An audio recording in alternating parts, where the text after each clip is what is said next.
যুবক, তোমাকে একটা বাস্তবতা বলি, তোমার বাবা তোমাকে কত ভালোবাসে। তোমার বাবার বয়স 35,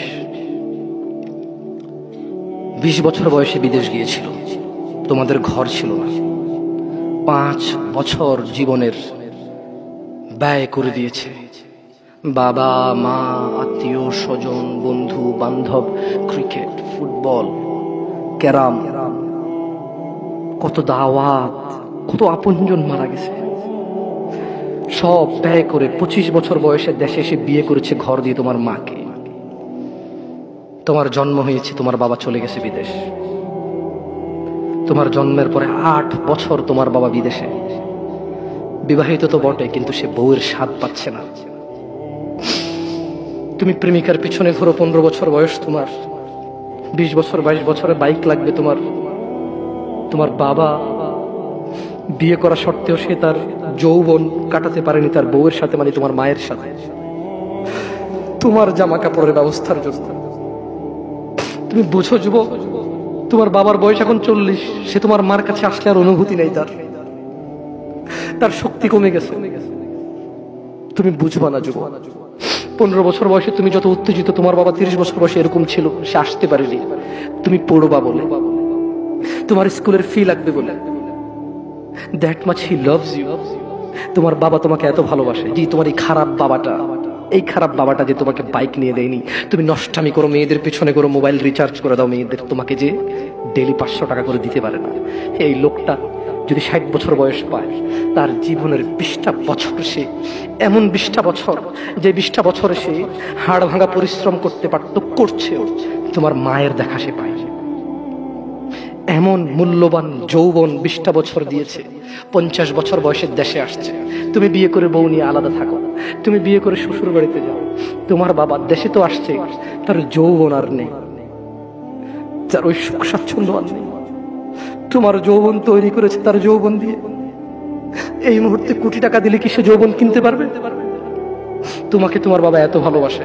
আর আল্লাহ বলছে, তোমার এই বাবা, যে বাবা ঘুষ খেয়ে তোমাকে মানুষ করার চেষ্টা করে বিদেশে পড়ালেখা করানোর, যে বাবা এই এলাকার চেয়ারম্যান হতেই হবে, না হলে নয়, এতগুলো মানুষের দায়িত্ব নিচ্ছে, অথচ সে নিজেও জানে দায়িত্ব পালনে সে ব্যর্থ হবে, শুধু তোমাকে R15 কিনে দেওয়ার জন্য, শুধু তোমাকে বিদেশে পড়ানোর জন্য। এত মূল্যবান, এত আদরের বাবা। আল্লাহ বলছেন যে ইউবাসসারুনাহুম ইয়াওয়াদ্দুল মুজরিম ও মুহাম্মদ সাল্লাল্লাহু আলাইহি ওয়াসাল্লাম, আপনি সেদিন দেখবেন অপরাধী এই মানুষটা যে এত বোকা, ছেলের জন্য এত কিছু করেছে হারাম ভাবে, হালালের ধার ধারে নাই, হারামের ধার ধারে নাই।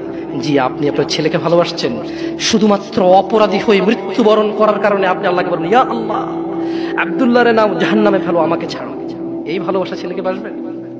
এই ভালোবাসা বাসবে? ইন্না লিল্লাহি ওয়া ইন্না ইলাইহি রাজিউন, ইন্না লিল্লাহি ওয়া ইন্না ইলাইহি রাজিউন। ওয়া সাহিবাতিহি ওয়া আখিহি ওয়া ফাসিলাতিহি আল্লাতী তুওয়ি ওয়া মান ফিল আরদি জামিআ সুম্মা ইউনজি।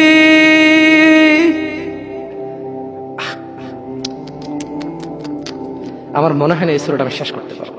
ইন্না লিল্লাহি। আল্লাহ এগুলো কি বলছে? আল্লাহ বলছে যেদিন আকাশ রঙিন গলিত ধাতুর মতো হবে, অপরাধী বাঁচতে বন্ধু বন্ধুর খবর নেবে না। অপরাধী বাঁচতে চাইবে তার অপরাধ থেকে নিজের সন্তানের বদলে, ইয়া আল্লাহ লে সন্তানকে যা খুশি কর, আমারে বাঁচা।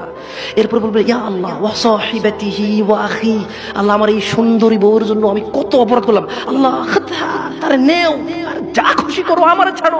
আমার ভাই অমুক মেয়েকে রেপ করেছে, আমার ভাই অমুকের মাথা ফাটিয়েছে, আমার ভাই জুয়া খেলে, আমার ভাই অন্যায় করে, আমি মেম্বার ছিলাম, চেয়ারম্যান ছিলাম, আমার মেম্বারও ছিলাম না, চেয়ারম্যানও ছিলাম না, দাদার 100 বিঘা জমি ছিল, এলাকার একটা প্রভাবশালী মানুষ, আমার ভাইয়ের অন্যায়কে আমি অন্যায় করিনি, 30,000 টাকায় ওই মেয়ের ইজ্জতকে ঢেকে দিয়েছি।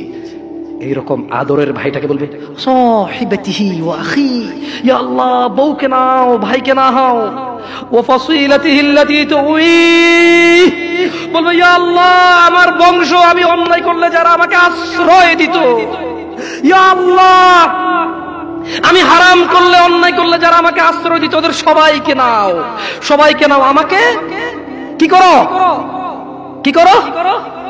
এখানে এসে ক্ষান্ত হবে না, বলবে ওয়ামান ফিল আরদি জামিআন সুম্মা ইউনজি, ইয়া আল্লাহ জি যে 200 বিঘা জমির জন্য ছেলের কাছে মেয়ে দিয়ে দিয়েছেন, মেয়ের ধার্মিকতা ছিল কিন্তু আপনি বাবা হয়ে পাগল হয়ে গেছেন, 200 বিঘা জমির মালিকের সাথে আত্মীয়তা করবেন, আপনার মেয়ে সুখে থাকবে, ছেলে গাঁজা খায়, নামাজ পড়ে না, দাড়ি চাচা, মদখোর, আপনি প্রভাবশালী মানুষের সাথে আত্মীয়তা করবেন, আপনার মেয়েটা তার জীবনে শুধু ভাত খেলে নাকি সুখী থাকবে, আত্মীয়তা করেছেন 200 বিঘা জমির মালিকের সাথে।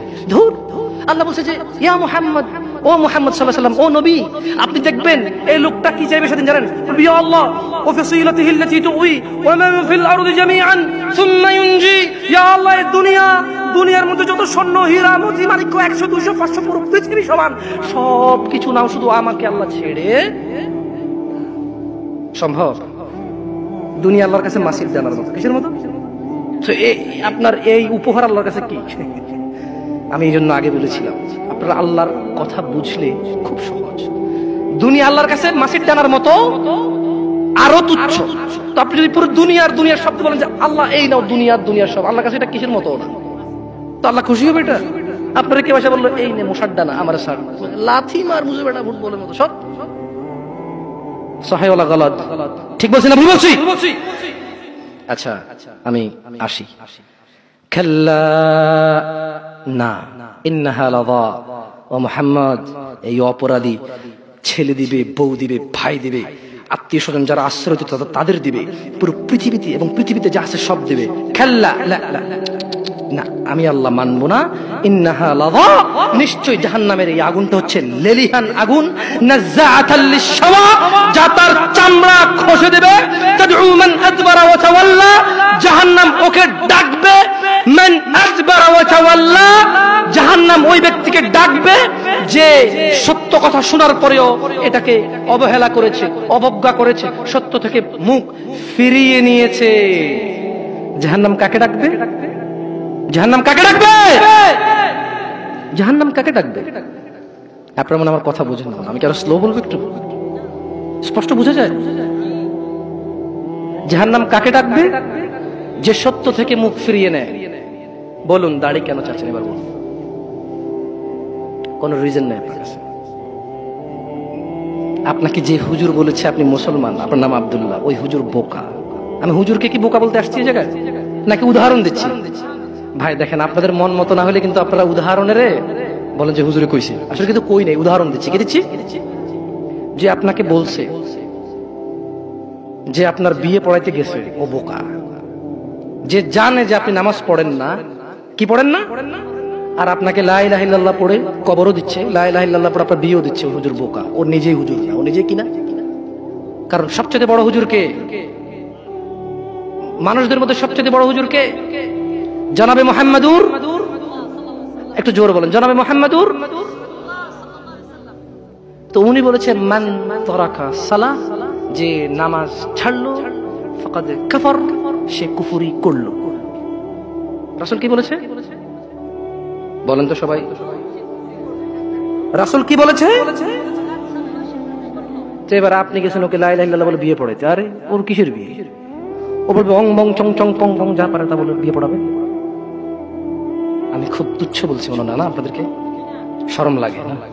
কি 2 নাম্বারই করবেন না প্লিজ। আপনি নামাজ পড়েন না আর আমি এটা বললে দোষ, আপনি না পড়লেও দোষ না, আর আমি বললেই দোষ। তো যে জিনিস বললেই এত দোষ, আপনি এই জিনিসটা করতেছেন না, কত দোষ চিন্তা করেন। বুঝতে পারছি